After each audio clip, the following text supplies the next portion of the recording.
Show. Okay, everyone, welcome back to episode 145 of the 580 Show. This week it's me, Dante, and 2017 America's Strongest Man winner, owner of Spider Strength Gym in Raleigh, North Carolina, inventor of Spider Tack, and the main reason he's here today, promoter of Strongman Corporation Nationals, James Deffinbaugh. Welcome, James. Hey, thank you. Yeah, man. Thanks for we appreciate you taking a little bit of time. I just mentioned to you, insane amount of questions. Obviously, probably the biggest amateur event in the USA. So you're in charge of running it. But over 80% was wheelbarrow and yoke and stones. I'm not going to even ask those yet, so people have to wait and listen to more of the episode, because I have some other questions and I want to ask some stuff about nationals just that I'm curious about and some other people were curious about. October 21st weekend, Erie, Pennsylvania. The itinerary got released yesterday. First question I had: how do the nationals events get decided? Is that all you? Is that a committee? That's just me being curious, Yeah, so I'm not exactly the promoter of nationals. I just do a lot of work. It's kind of a team effort. It's a lot of the roles aren't super well defined.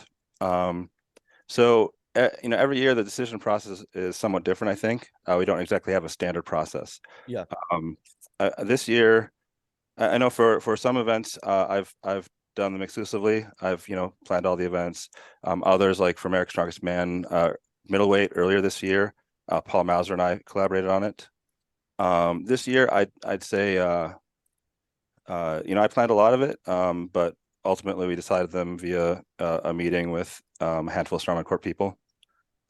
So it wasn't just me, but I definitely have a lot of influence on it, a lot of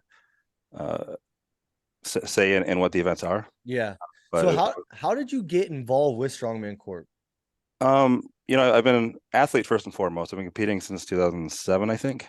I won nationals 2014. And I started getting more, and I've always volunteered to just lots and lots of shows.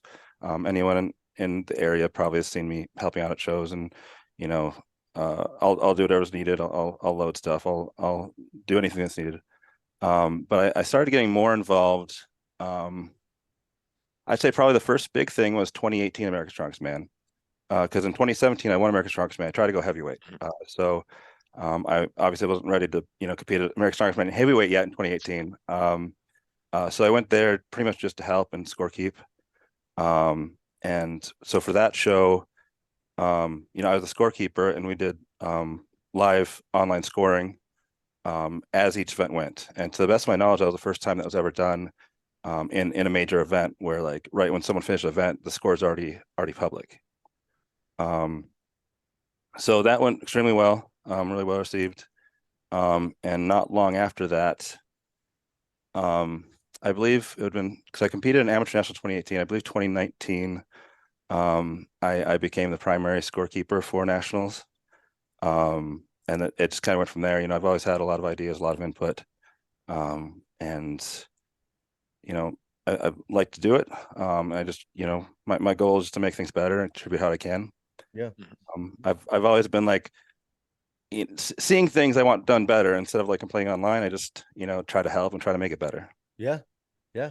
What do you have a title with Strongman Corp? Just out of curiosity? I Like I a don't know. regional chair or something like that? Sometimes this is national representative. Yeah. I change it depending on what I'm doing. So I was trying really hard to connect with certain events to host America's Strongest Man this year. And so I created a title for myself, and I upped my LinkedIn around it, trying to connect to these people. So in that context, I think I call myself like a national event coordinator or something like that. Yeah. But I mean, it's a volunteer position, so it's ultimately, I kind of direct what I do, and Right. so I've never been super. I haven't really cared about titles that much. Yeah. Yeah. I was just curious if you actually had a defined title, because it seems like you do just a lot, just kind of whatever's needed. So that's why I was kind of curious.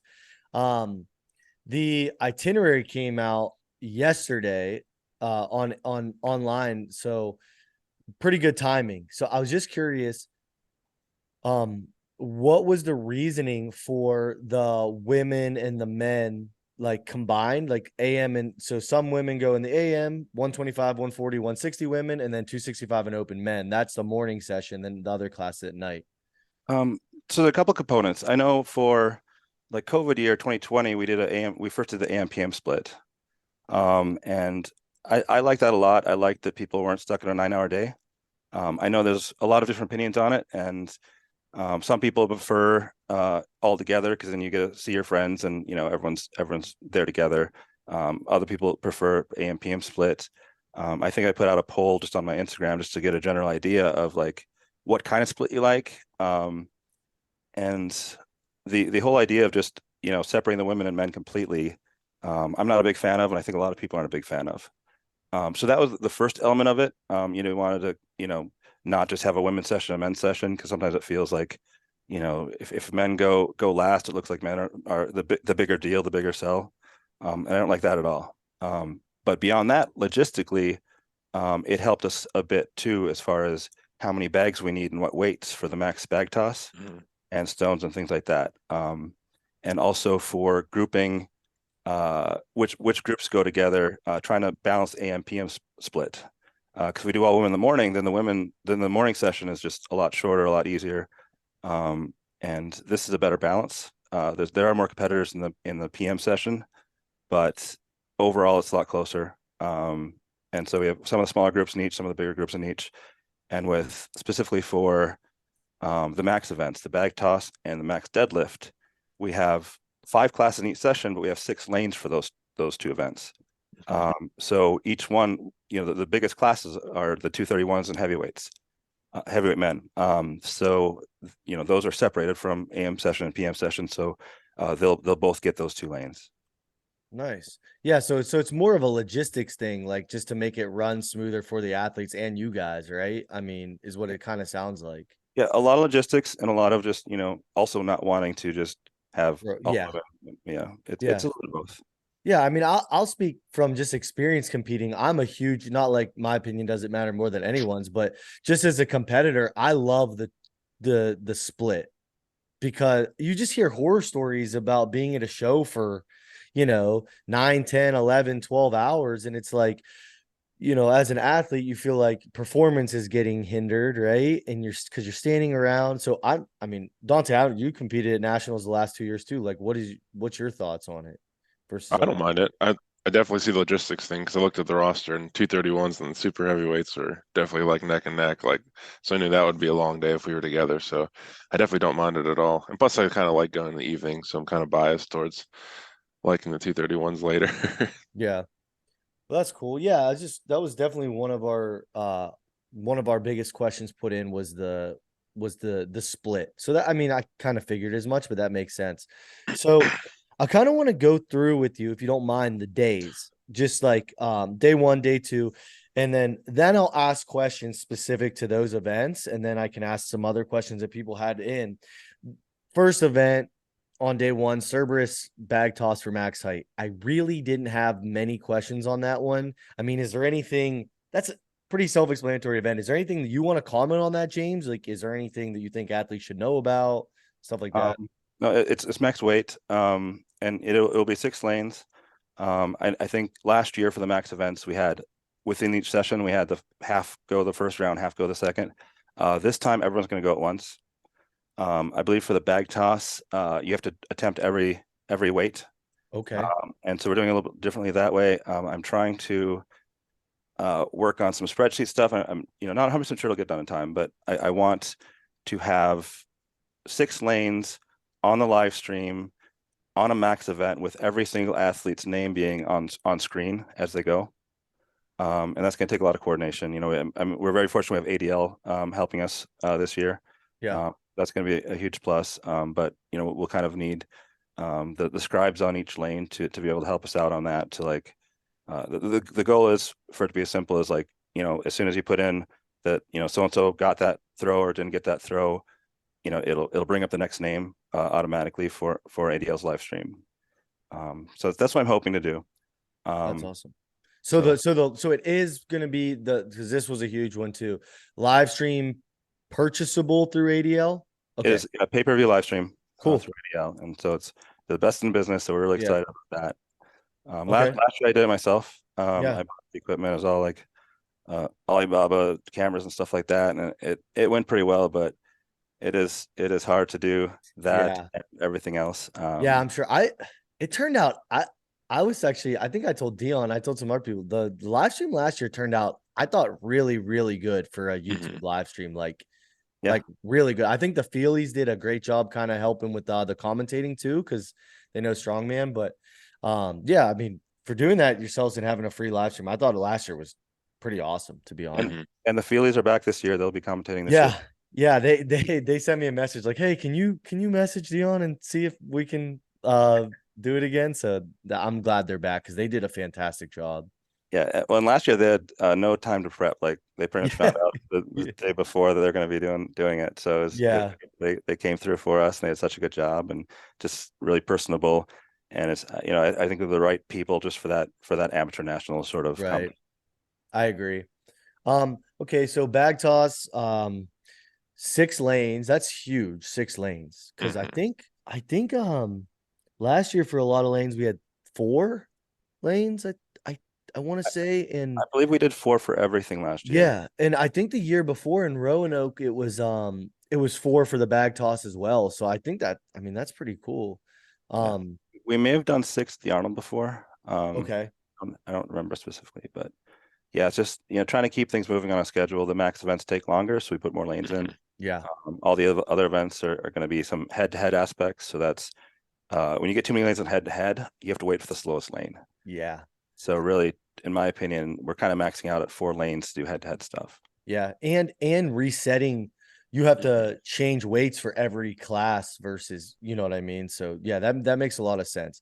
So the second event on day one is log clean and press for reps. Um, how many, I guess, just how many lanes do we anticipate for that? But that'll be 4 lanes, 4 lanes.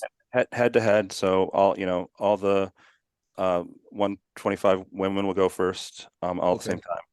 And So 8 logs out there. okay. So yeah, that's what I was gonna say. I think the Trump log was such a cool addition this year. I like seeing it. I like seeing it at nationals. Will the logs be on bumpers, on drop pads? Do you know how strong men are? That I had people ask me exact brand of drop pads, Yeah, so it's for some of the weights when we're using those rogue logs, they're 135 pounds empty. So it really means for the women we need to do drop pads. Bumper Hmm. plates, just brings the weight up too high. So we're doing all drop pads. I believe we're going to do all of the new drop pads we got for ASM middleweight. That'll be most of our drop pads. We might need to supplement with some Titan or Cerberus as well. yeah. But there will be, okay, so they will be on drop pads. That's cool. Ab mat drop pads. Yeah, ab mat drop pads. Yeah. Okay. Yeah. Okay, that's awesome. I didn't Dante, as a competitor, did you have any questions about the log? Um, That wasn't a how are they big going to be spread out? Is there going to be like next to each other? Or is one going to be in front of the other one? Like, It'll be 4 lanes, effectively like 4 columns, and then the lighter log will be behind the heavier log. okay, yeah, that's what I was curious about. okay. We might have it slightly staggered, but probably just right in front of each other. That'll be Okay, easy. Camera no angle. big deal. I was just in my head. I was just curious how that would look. Yeah, Yeah, and, that's cool. and I just saw our event details still puts Cerberus log pads, but I think it'll be mostly ab mat. I'll Okay. update All right. So event 3, day 1. James is already but Atlas Stone medley. So many questions about it. Do you think they're gonna be rubber, concrete? I mean, you So, talk about it and then I'll ask any follow-up questions. so I'm working on some rubber stones, some little rubber stones. They're not done yet, and so that's why I haven't been super, haven't been able to give the answer. I really want them done. I think it'll be great, and especially on a carry-in load. I hate, concrete stones dropping on a carry-in load. Yeah. Mhm. So I'm still hopeful that I can get those ready to go. Otherwise, I have some concrete ones we'd use. Okay. So yeah, we don't have a specific answer.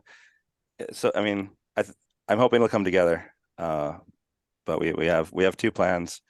Um, And either way, it'll be a pretty similar event. And either way, no one should have any advantage because no one's been training on those rubber stones. Yeah. Mhm.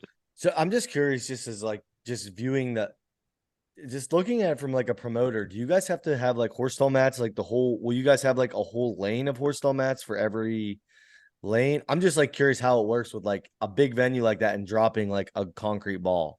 Like, how Yeah. does that work? So with convention center flooring, it's typically extremely high PSI, extremely thick. So you don't need as much padding as you would in a garage. And like in my gym, I actually destroyed the floor with Atlas stones when I had something like 3 layers of rubber and 2 layers of plywood, and still Yeah. destroyed the floors. So for this, right now with the mats we're getting, it's going to be just 1 layer mat, but I think that should be fine on in this convention center. Yeah. Yeah. No, I It was just, will yeah, I was just curious. the area that the competitor will be walking with the stone will all be matted. Okay. Cool.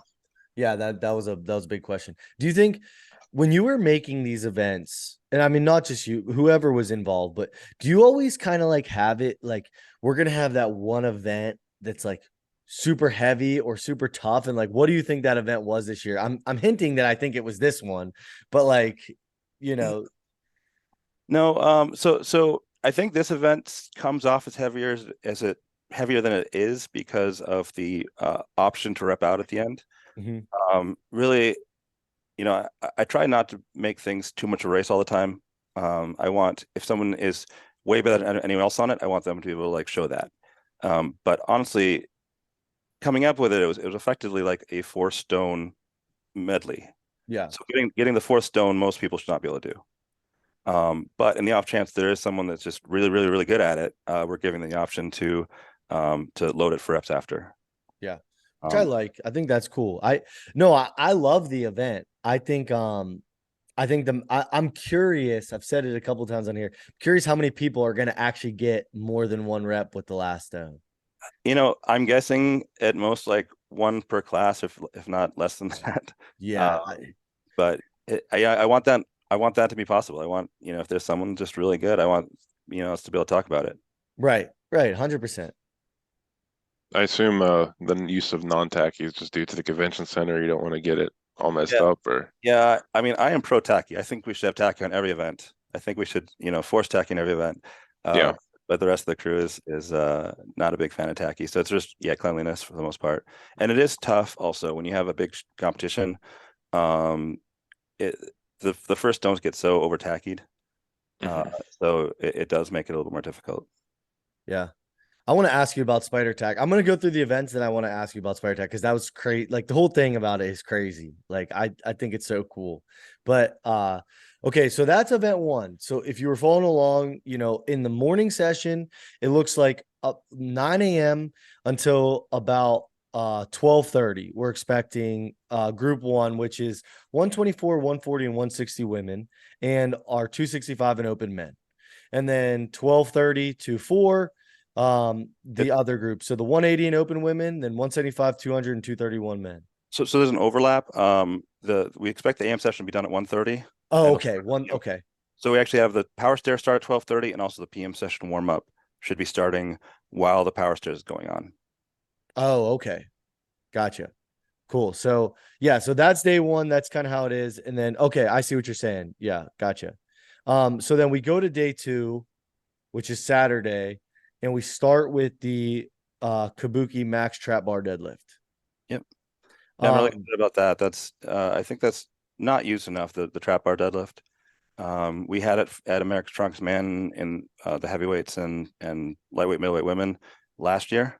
But we just had the rogue trap bars. The Kabuki ones are really good. We're have one in the gym now and it's good to use all the time. So I'm Yeah. excited about that. I'm excited about the height. I'm excited about having it at a 27-inch handle width.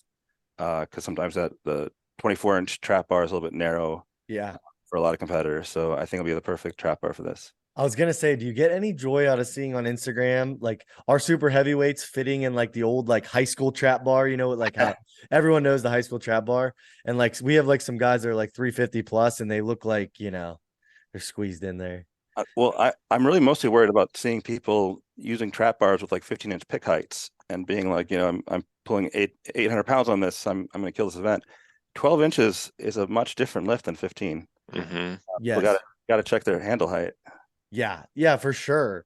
I'm really that's the event I'm most excited to see because I think I'm just really curious. It's gonna go one or another way, like where the numbers are gonna be, you know. So I'm really excited to see that event and what numbers we're gonna get up to.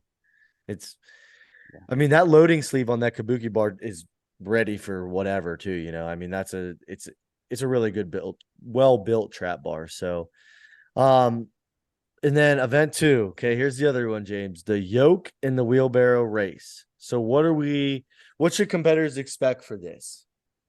Okay, so the yoke wheelbarrow thing, again, it's not complete yet. I've got a couple of um things I'm working on, two different ways to do it. But effectively, the attachment attached to the yoke, it goes out 9 feet forward to the wheels, and then 3 feet back to the handles. And then when you pick up the handles, there'll be the first part is going to be relatively easy because you have to pick it up a little ways for the wheels to touch. And then from there, you pick up the weight of the yoke. And so the way it works is the yoke weight is 3/4 of the way from the wheels to the handles. So you're picking up about 75% of the weight of the yoke. And I picked that because that's pretty much seemed the right ratio of wheelbarrow carry, frame carry to yoke walks. I figure if you're can do 1,000-pound yoke, a 750 frames reasonable. 800-pound yoke, 600 frames reasonable.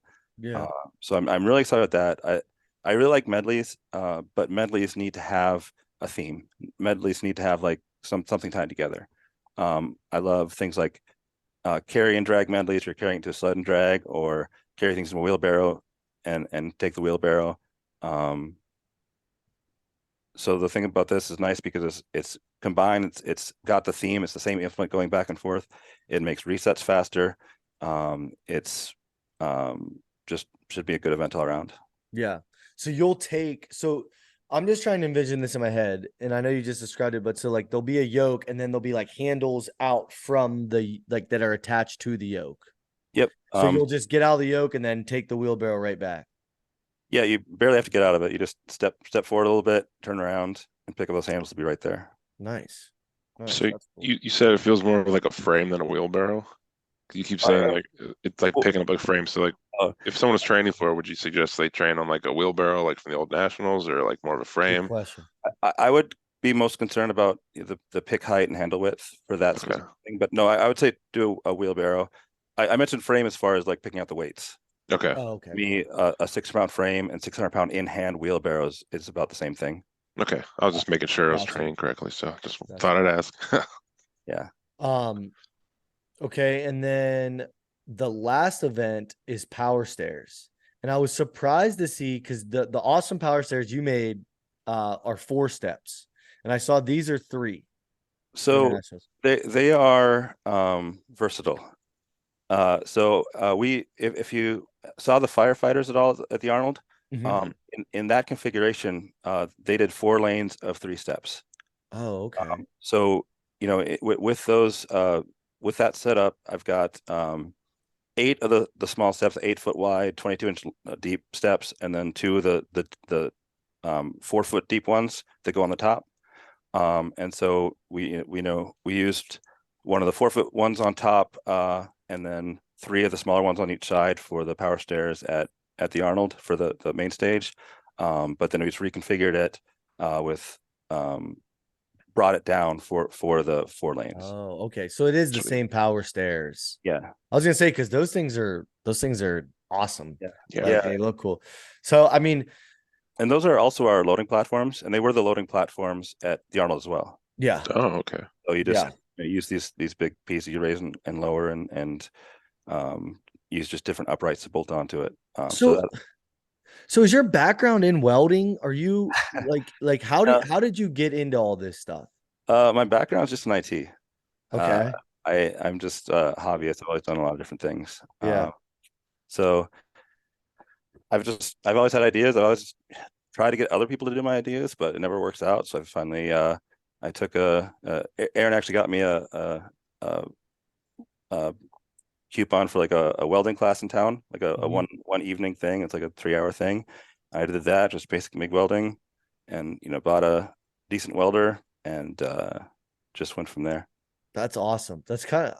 I kind of feel like I need to take a welding class now. No, That's it's so much fun. Just like, I mean, MIG welding is not difficult. It can be as hard or as easy as you want it to be. yeah. But overall, it's not that hard, and it's a fun thing to learn. Even if you don't have any plans to do it, I would see if there's like a local place that does an evening class just for fun. Yeah. Well, because we're in the same boat as we own gyms. So like, do you take advantage of like your welding for your gym, or do you like how do you handle that as a gym owner? Do you just buy Um, stuff or do you make stuff? I Everything I've made for the gym has been out of wood because I haven't made anything for the gym in a while, outside of like the farmers and throwing apparatus and stuff that I made for nationals and OSG and ASM and all that. But yeah, ultimately, I've have lots of ideas on stuff I want to make for the gym. I just haven't taken the time, and so I, it would have been great if I would have learned this a long time ago because Yeah, so yeah, many, no kid. yeah, so many things. I just, I made a Hercules hold out of wood and an old power stage out of wood and other stuff that's kind of falling apart over time. So it would have been Yeah. nice to have had that skill, 6, 7 years ago. Yeah, no matter how well you build strongman equipment out of wood, it always is going to just, over time kind of deteriorate. So, Yeah. no, that's really cool. I don't know anything about your background, so I was just genuinely curious, like, how you got into it. So that's a really cool story. What's your favorite thing you've made so far?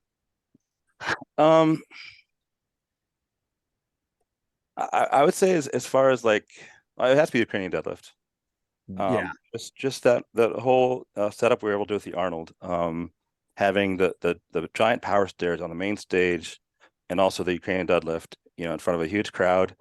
Just that experience of being 6 feet in the air in front of thousands and thousands of people watching. Um, I mean that was that was really really cool. yeah. That thing came out so cool looking. I was so jealous I didn't make the finals just because I wanted to do that event, like specifically. So Yeah, uh I barely got time done in time to really when I already should have left for Columbus. We were putting it together for the first time in the gym. Um, and everything's super heavy, so it's just Aaron and I, and then got a couple random people from the gym to help, and almost got crushed under the weight and all this other stuff setting it up. So yeah. uh, it's great. It worked out. Yeah, all the gliding mechanism and everything like that. It turned out great. Yeah. So how much does Erin help you? Because she's a pro strong woman, and like I know she's always kind of by your side, and like Yeah, you can always. So like, what? How much does she help you? she helped a ton, especially on those power stairs, because each step has like 50 plus feet of welding. And she had taken that same class well before I did, and she's actually much better at welding than I am. She That's incredible. That's cool. Yeah, we think it's because she used to work at a bakery and did a lot of like icing cakes, but her welds always look better than mine. So she just did hours and hours and hours of welding from that stuff. Wow, that's pretty cool. Um, She also did a lot of the promotional images we did for America's Strongest Man Middleweight. All those oh really? pictures, she did all of those. That's cool. Helped with social media. That's one thing about like the social media side of things. I like the direction, and I don't know.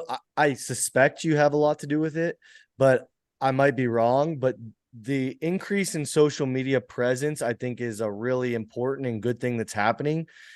Because just as a competitor and being around a lot of competitors a lot of the time, I think one of the biggest frustrations is how Strongman has always been. It's been a Facebook event page, and you may get one update and that's it. And like, I, is that kind of you're doing a little bit with the Instagram Yeah. stuff?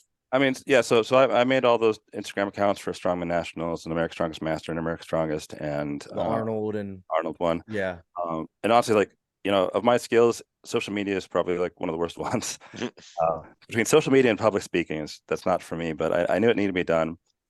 It's also so hard to communicate things to athletes nowadays because no one checks their email. Tons of right. people are on Facebook, tons of people are on Instagram.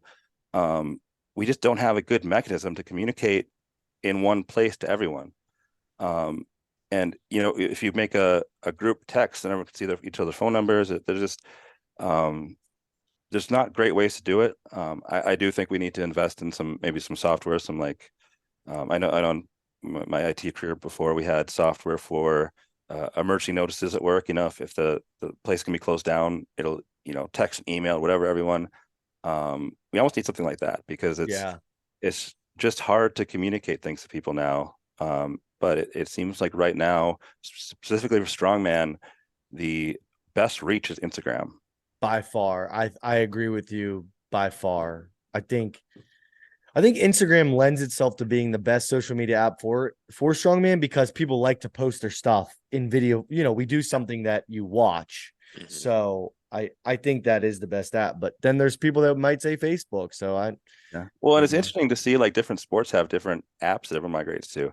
When during the whole baseball things, I discovered that baseball fans, Twitter is the place to be. Right. Everything's on Twitter, where for us, everything's on Instagram. Yeah, Um, that's cool. Yeah, I think for sure Instagram for strongman right now. But yeah, that's cool. I think that's definitely a huge step in the right direction is just a bigger social media presence. And, it makes people feel even like just getting like an invite for something, it makes them feel like a big deal and they can post it. And then it's in turn, more promotion for Strongman Corp. I know you're smart and you think about all that stuff, but I just, as a viewer, I think that's cool. yeah, and So, that's something that Lynn Morehouse has always been way ahead of the curve on. His local shows, he'd be the first one to like share every new competitor sign up and make these images and announcements and things like that. So I think he's kind of affected the direction of that quite a bit. yeah. Um, okay. Another question is about Arnold bids. Um, so I guess the question is just broadly how do they work? Is it the podium and 20%? Is it 20%? Is it something else? Just can you explain the Arnold bid, Yeah, from Nationals? so I believe it is in the registration form. Okay. Listed. I believe we're doing top like the whole podium plus 20% of what's left. Okay. So with Arnold, we need these number of competitors per class. Ideally, we have roughly the same number of competitors per class, even though there are more middleweight men competing, more heavyweight men competing. So because of that, when you do kind of the top three plus 20%, it means that even the smaller classes are going to have at least 3+. Where the bigger classes, if we did proportional, we'd have like 125 women and then like 25 heavyweight men. You know, Right. so I think the top three plus 20% is going to work pretty well for us. Yeah. Yeah, for sure. That's always well that explains it and describes it perfectly. The only thing people get confused about is it's the podium and the remaining 20%. That's Yep. because if people have 20, they have 10 people in their class, they're like, okay, only top two, but it's the podium. You know what I mean? So Yeah, and yeah, I that think makes we sense. started that last year. Okay, I cool. know that was kind of what I pushed for. I know they've done different things every year, but yeah, it's a good direction. Depending on regionals next year, I would say probably like 2024 nationals, there might be fewer invites from nationals. But we have not actually talked about that yet. But um, Okay. So I, so is that to make the Arnold more like make the Arnold smaller and have less invites, or what do you mean by that, I guess? I'm suggesting if we get more invites from regionals and things like that, Okay. we would have maybe just slightly less from nationals. Gotcha. I That's see. that. I mean, that's just uh, something I'm thinking about. That's not Yeah. official by any means, but Yeah. more than likely, I would see that next year kind of more invites for regionals or yeah, try to promote the regionals better, try to Yeah. make them bigger, instead Yeah. of it's having 95% of Arnold competitors all at nationals, then we pretty much see the same competitors in two different shows. Yeah, it makes sense. Yeah. Northeast Regionals is your favorite, right? You don't have to say that, but I haven't been there yet, but I want to. I keep on intending to come out. It's just yeah. not too much going on. Well, well, Heard next year is going to be a movie. yeah. Well, okay. Can I say something and we can cut it out if you want, but next year, starting 2024 regionals, we plan to host the Northeast one again, make it even bigger. But you won't need an invite to compete at regionals, correct? Yep, that's going to be Okay. a big change. I just I think I saw your podcast last week, and you were hinting at a big announcement. Yeah, that was it. And yeah, well, so we talked about it in our Strongman Corp meeting. Just it was last week, the week before. And yeah, we had that discussion. I think that's a good move because there's too much worry about someone not being good enough competing at this regional show. But honestly, very few people sign up for a show that they're just gonna be totally outclassed in. 100%. And the first year we had open regionals and you could sign up. And we had my regionals, it was really competitive, really strong athletes. It went really well. We had a good turnout. And I just don't, competitors, people can only travel so much and do so many shows. So I think it's a really positive move to make the regionals kind of open. It'll kind of replace the old Platinum Pluses. Yeah. But again, more routes to the Arnold than just nationals. Perfect explanation. That's perfect. Because I was gonna say, you touch on everything I was gonna say. Like,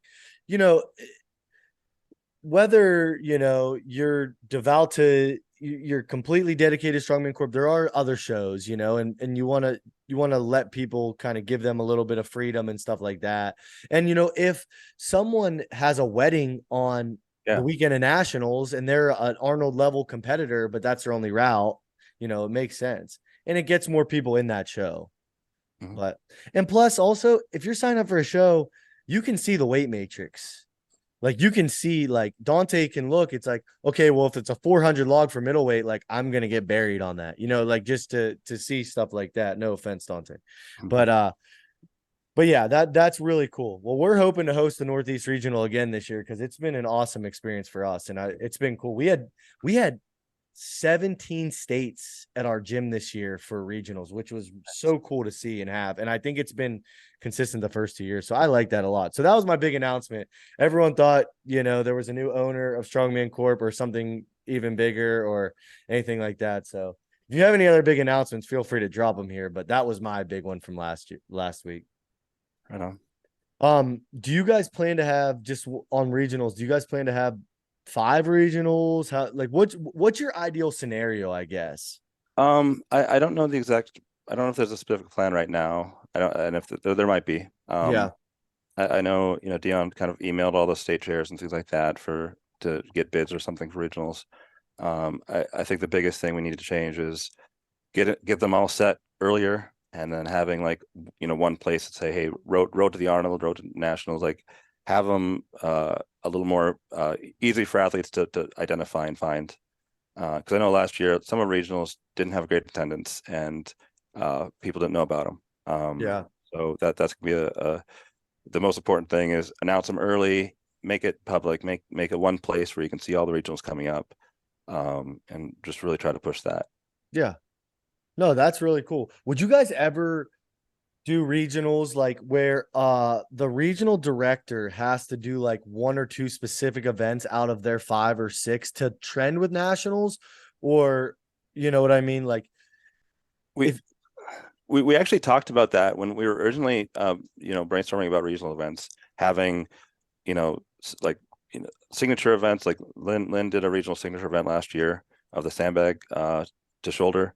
Mm-hmm. We talked about having all the events the same. We have talked about having it all in the same month. There's a lot of ideas thrown around. Yeah.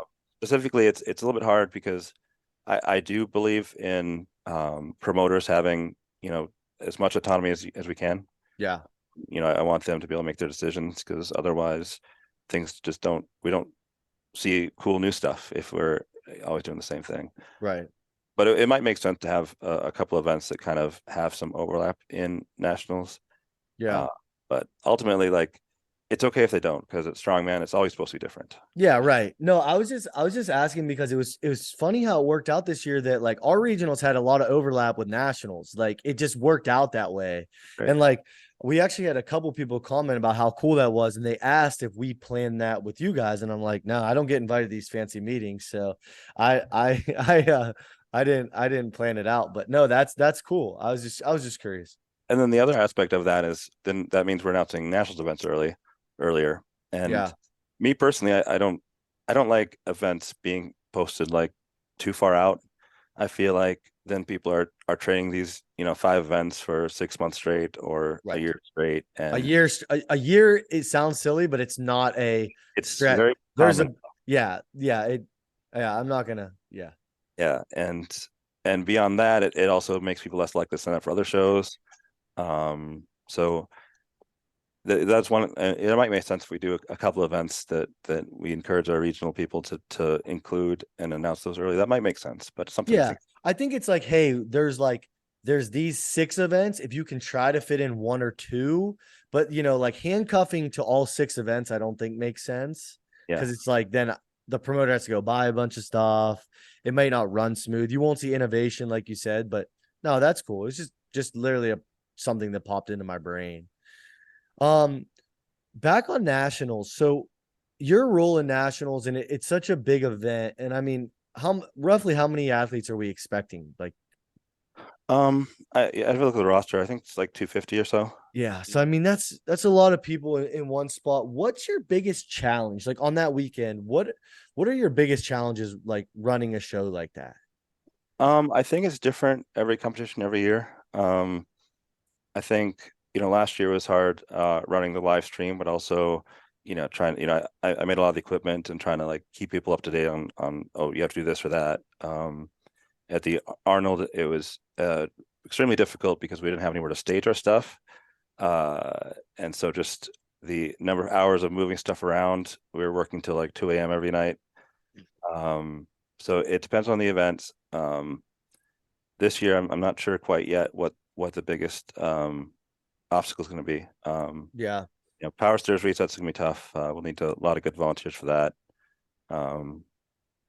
But beyond that, I don't see anything being, too like the stuff that we see every year is, getting yoke heights and that stuff. That's always not super easy, but I Yeah. don't see it being major issues there.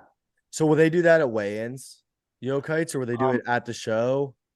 well, we should have the yokes out there, but I don't, I don't like having to get a yoke height when I'm dehydrated. Yeah, Dehydrated. for sure. That's what I was asking. I was just curious. So at the rules meeting, it'll be available. In the past, I've had just something for people can pretty much do whatever. And honestly, yoke's on day 2, so that's on Oh yeah. Saturday. Yeah. So in theory, we could have it set up on Friday, and people could just get it to us anytime Friday. So maybe we'll go that route. Yeah. Uh, but we haven't talked about that yet. It's Yeah. not too bad. I think I'd like that Yeah, as a competitor. and in the past, in some shows, I've had just a piece of a sheet out there with all the names, and then you could write your height next to it. Um, this I'm not really too worried about people writing the wrong height on one of the Yeah. competitors. Yeah. It's Some possible, sabotage going unlikely. on.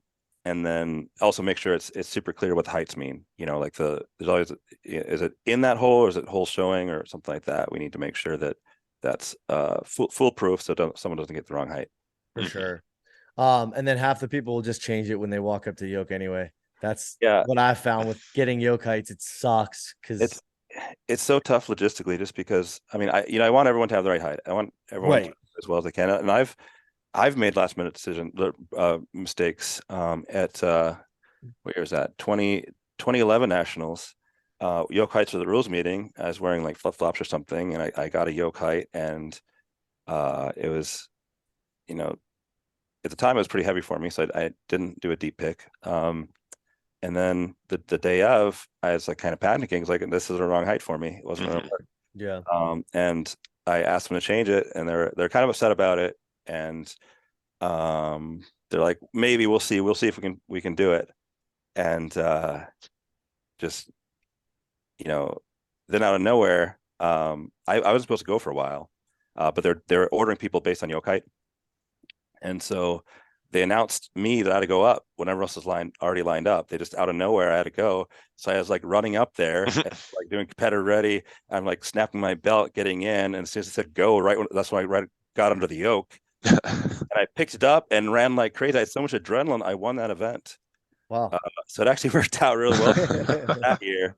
Because I wasn't winning a lot of events back then, but somehow unexpectedly yoke wasn't a great event for me, and I won it. So That's But cool. I was very fortunate they made that exception for me. So I try to be, as flexible as we can for people that need to change heights. For sure. Well, you mentioned being dehydrated in your elk, so it just dawned on me, but I wanted to make a small announcement because you guys are utilizing IV Active, which is an Erie-based company for IVs. So they were actually at our regionals and they did an amazing job. So, if there, because a couple people did drop questions if there was going to be an IV company. So IV Active is the name of the IV company. I can speak because they were at our gym. They did an amazing job. So if you're interested, and you want to get fluids after, after your weight cut, they will be on site, which is a cool benefit to have. So you don't have to bootleg bags. Yeah, and they have on our Instagram, if you click on the bio link, there's a link to them to sign up beforehand. Awesome. Yeah. They'll take reservations so you can do it. It's very affordable, Is actually. there a deadline for that? I haven't looked yet. I believe they said walk-ins are welcome but not encouraged. Yeah, So of course. Yeah. I just that's didn't know fine. if like the online thing was. Hopefully they bring lots and lots of bags, and if they do have a lot more than expected, they still have enough for the registered ones. So Yeah, they'll do an amazing job for you guys. That's really all the questions I had about nationals. There's some other stuff I want to talk about, but Dante, was there anything I missed out on? I mean, you're competing, so I mean, is there anything that we didn't answer that, they may be fielding in the rules meeting or something that you can get ahead of?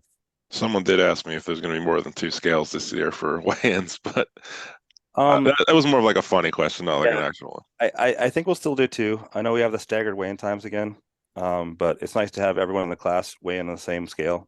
Hmm. For Just sure. when, you know, I usually test all the scales with calibrated plates and things like that, but scales are tough. They're always, it's hard to get them super consistent. And It uh, really is. I've so many people say they have a calibrated scale, but it's not really calibrated. If you ever move a scale that's calibrated, it's no longer calibrated. Right. So Is it uh, going to be the like the .4 differential or something again due to yeah, close or? in the it's if you're competing at 231, you could be 231.8. Okay. Those details should be in the itinerary on the first page. Okay. Just making sure. Thank you. What event are you most excited to see as like a promoter person that's heavily involved there? Like what event are you most excited for? I know every time I pick out events, I'm just so jealous because I want to compete in these shows. Yeah. I I'm excited to see the results of the bag toss, um, because right now I think I have the record for 231s with 60 pounds to 15 feet. Yeah, I was gonna say, and you And said you've gotten the 66 over in I training, got right? 68. That's Yeah, I've got 68 a few incredible. times. What's your tips for throwing bags? Dante needs them. He's got Nashville's Hey, I'm coming. getting better. I'm getting better. You know, you can so when when the bags were first getting popular in 2018 or so, was it 2018 that um so I was starting having my back problems, and shoulder problems, and somehow bag tossing was the only thing that I could do that didn't hurt. Hmm. And so and then I'd have, people want to train together. So I'd be training bag toss like 5 times a week. Uh, and that worked for me. I don't know if I was able to do that because I'm built for it, or if Hmm. because I did it, I got good at bag toss. But it's I've just been doing a lot of it. I really enjoy it. And beyond that, the form wise, Marcus Crowder and I, like when they first announced bag toss, we reached out to some Highland coaches that we knew, and they helped us out a lot to start with. And then since then, I see a lot of people that, say, hey, it's a hip hinge movement and warm up with a kettlebell swing, this and that, but it shouldn't be a hip hinge movement. It should be a jump. It Hmm. should be, as you swing, your hips should kind of scoop, your knees should come forward, and then an extension should be, extending your knees and hips at the same time for that explosion. And so it's like a jump up and back. And the biggest thing I see is just people only doing hip hinge. And then you're just wasting all your potential, quad power. Hmm. That's interesting. Um, okay, the one thing I want to talk about was the Spider Tack. Yeah. What was that? Okay, so when did you start that? That have been around the 2010, something like that. It was quite a while Yeah. ago. So What was it like when the whole tacky? So okay, it's like what year was that with the MLB stuff? 2020, That's 29, yeah, 2020. That 2020? absolutely crazy. Yeah, so what was it like when it just started blowing up and like Well, so it started off kind of slow. Like I was getting into a lot, like more and more orders, and a lot of them were addressed to like major league ballparks and things like that. They weren't trying to hide it. Hmm. And looked up some of these names, and there's like literal Cy Young winners that were ordering this stuff that I was shipping tacky to. Um, and so yeah, and I saw that coming, and by the time like I had competitions coming up, I was going back to try to ASM. And for me, like when I'm focused on competition, I don't really care about much else.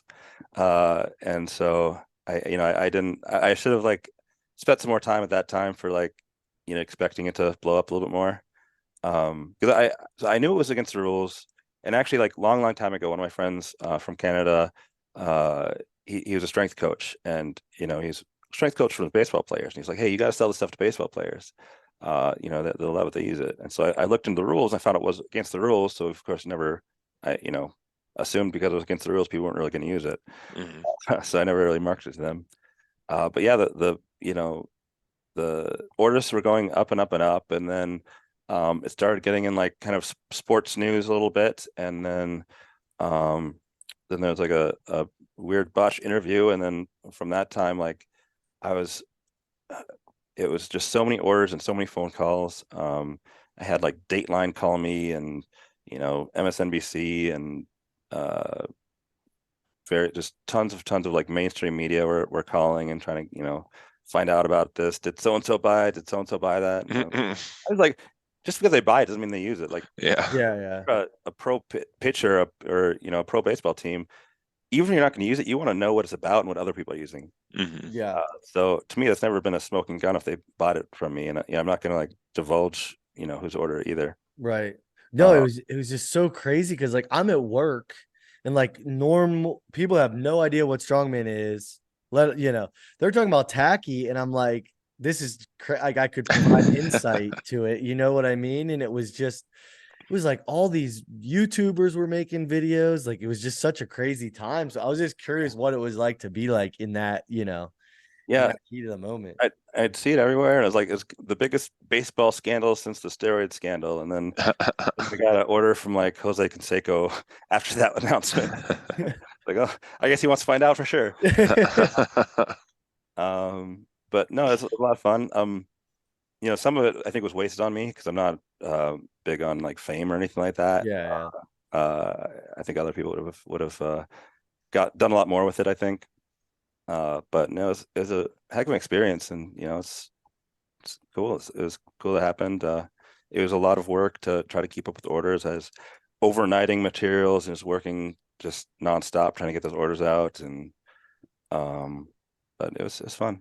yeah. Well, that's awesome. Well, um, you own Spider Strength Gym as well in Raleigh. I mean, when did that open? That opened in 2016. Nice. Yeah, because you're one of the people I follow that I can relate to sometimes with gym frustrations. With Yeah, I love owning a gym. It's my dream, but sometimes it's I, nice to follow people like you and Matt Mills and that I'm like, yeah, stick it to the man, and yeah. you I don't. guys, I try not to post about any of the negative stuff. I don't post much of anything, honestly. But the biggest thing, like when bad stuff happens or people do shitty things or whatever, you got to remember that you have how many members, and one person being shitty shouldn't, tell you everyone sucks. yeah. Hmm. Oh, That's a for big thing. sure.